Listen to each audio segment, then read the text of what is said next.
meus amores. Hoje nós vamos falar sobre mais uma das bem-aventuranças deixada por Cristo. Mas antes eu vou falar um pouquinho da nossa história aqui nessa evangelização online. Nós começamos com o primeiro vídeo, Nossa Luz Interior, no dia 1º de junho. Isso tem 5 meses e alguns dias. Não o canal. O canal começamos dia 11 de abril com a mensagem A Volta do Cristo. Foi um domingo de Páscoa. E nesses 5 meses de evangelização, temos aprendido muito. Não só vocês comigo, como também eu com vocês. Porque vocês são crianças e vocês têm a pureza no coração. Isso é muito bonito. Isso é muito prazeroso trabalhar com vocês. É um trabalho que eu faço com muito amor, muita dedicação, mas também com muita satisfação, muito prazer. Então, que estejamos sempre juntos aqui e que esses vídeos estejam servindo para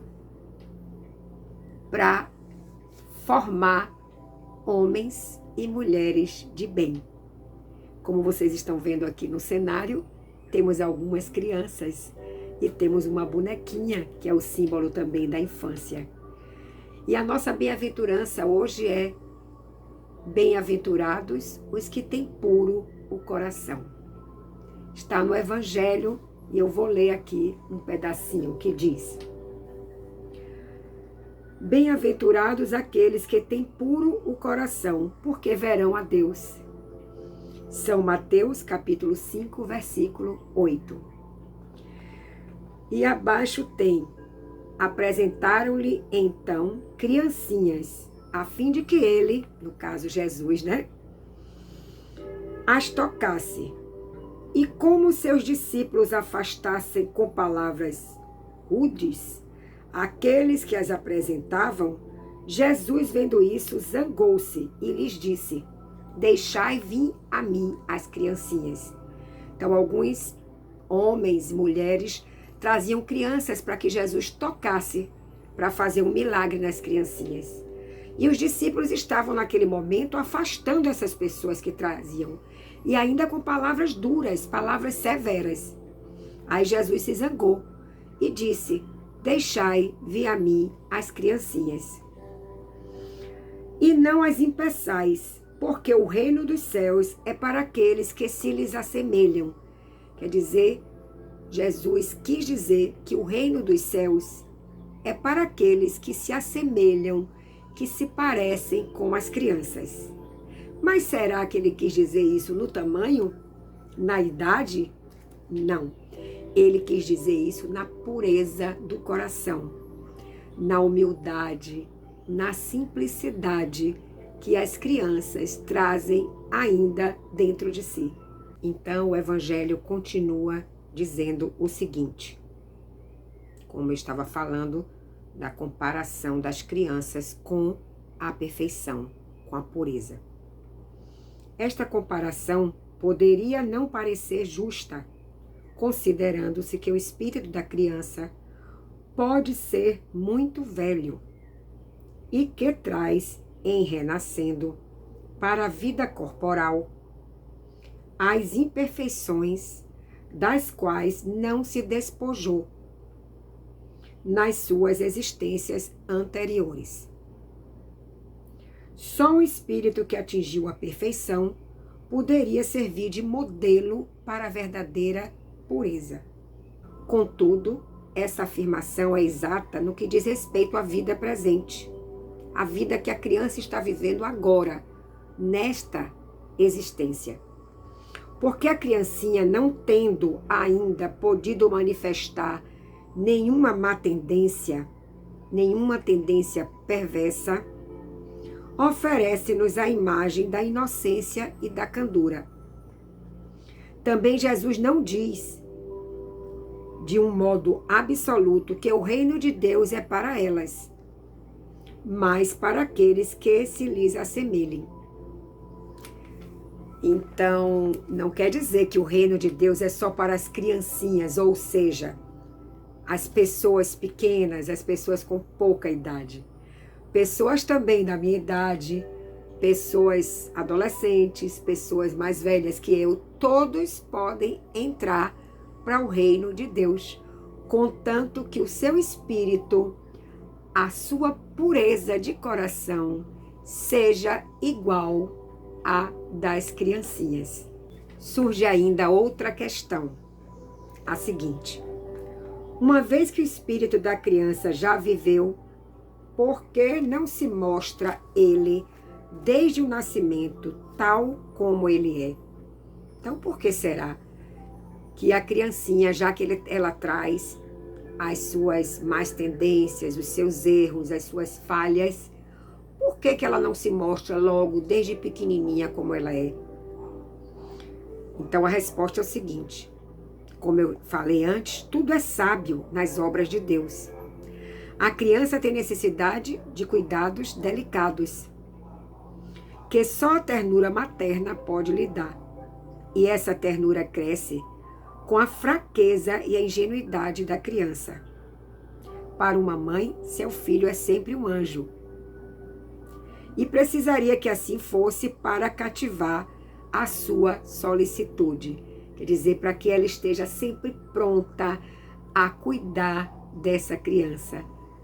Então é preciso que ela seja uma criança, uma imagem pura, uma imagem ingênua. E ainda fala o seguinte: ela não teria para com ele, para com este filho, o mesmo desprendimento se ao invés dessa ingenuidade, ela enxergasse nele um caráter viril e as ideias de um adulto, e ainda menos se conhecesse o seu passado. Então vamos refletir um pouco. O que Jesus quis dizer com pureza do coração? O que vem a ser a verdadeira pureza do coração? Certa vez, os escribas e fariseus, vindo de Jerusalém, perguntaram a Jesus por que os discípulos de Jesus violavam a tradição. Por que eles não lavavam as mãos antes de comer?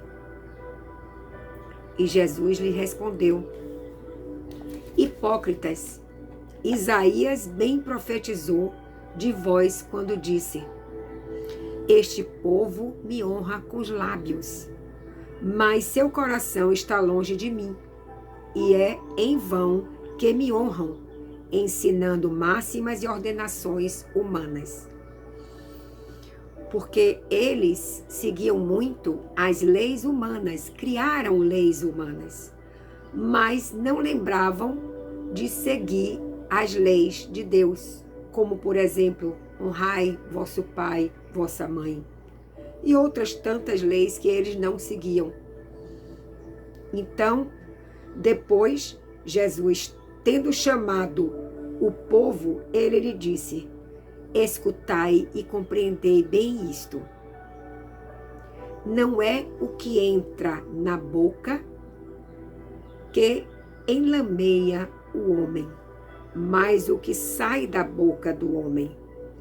O que sai da boca parte do coração, e é o que torna o homem impuro, pois é do coração que partem os maus pensamentos, que partem as maldades, as maledicências, as impurezas, os furtos, as más atitudes. Então, isso parte do coração.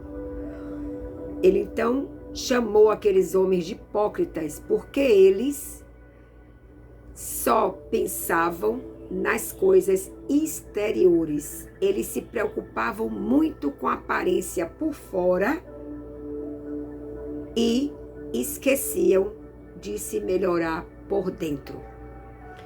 Então Jesus quis dizer que não era o que entra, não precisava lavar a mão, porque não é o que entra o que vem de fora, que elameia o coração do homem. Agora, por favor, não vão dizer a papai e a mamãe que a Prolívia disse que não precisa lavar a mão antes de comer. Por favor, não é isso que eu estou dizendo, nem foi isso que Jesus quis dizer. O que ele quis dizer, claro que é importante lavar as mãos, a gente sabe disso. É um hábito de higiene que impede que germes, bactérias, ainda mais agora, né, com essa pandemia, que a gente coloque para dentro. O que ele quis dizer é que a gente deve se importar muito mais com aquilo que sai do coração, com aquilo que a gente fala, com a palavra. O que lameia o coração do homem são as palavras rudes que magoam as pessoas. São as ofensas, são as humilhações. Isso enlameia o coração do homem. Mas aquele que fala palavras boas, palavras de amor, de otimismo, de encorajamento com o próximo, para o próximo, este sim tem um coração puro. E Jesus continua: vós outros, fariseus, tendes grande cuidado ao limpar o exterior do copo e do prato, mas o interior de vossos corações está cheio de rapinas e de iniquidades. Cheio de maldades, ele quis dizer. Insensatos que sois, aquele que fez o exterior não fez também o interior? Isso está em São Lucas, capítulo 11, versículo 37 a 40. Então, Deus criou o exterior e também criou o interior. Claro que a gente precisa andar limpo, andar arrumado, se sentir bem. Para que a gente se sinta bem, cuidar do nosso corpo, como eu falei no outro vídeo, que é uma maneira de agradecer a Deus pelo nosso corpo perfeito. Temos que ter, sim, esse cuidado com a nossa aparência, mas não apenas nos preocuparmos com o nosso exterior, com a nossa beleza externa, mas principalmente com a nossa beleza interna, o nosso interior. Porque as pessoas têm que gostar da gente por aquilo que a gente é por dentro, por aquilo que a gente faz de verdade. E isso também aconteceu com a doutrina moral de Cristo, que acabou por ser colocada em segundo plano e que fez muitos cristãos crerem, a exemplo dos antigos judeus, que a sua salvação estava mais voltada, mais assegurada pelas práticas exteriores do que pelas práticas da moral. Então, o que a gente fala sempre da reforma íntima, da gente se melhorar a cada dia, a prática da moral, a prática do evangelho é que é muito importante para definir a pessoa que nós somos. Os princípios que nós temos e se nós seguimos ou não a lei de Deus. Claro que as leis dos homens existem, devem ser seguidas, precisam ser seguidas para manter a ordem na sociedade, senão cada um ia fazer o que quisesse, ia virar bagunça. Mas antes de mais nada, seguir as leis de Deus, que são universais, que são imutáveis. Isso quer dizer, são eternas, são para sempre. Então, espero que vocês tenham gostado dessa bem-aventurança, que continuem cultivando a pureza de coração, não apenas enquanto forem crianças, mas ainda quando forem adolescentes, adultos, idosos, se assemelhem ao coração das crianças, esse coração puro que vocês têm hoje. Então, fiquem com Deus e até o próximo vídeo.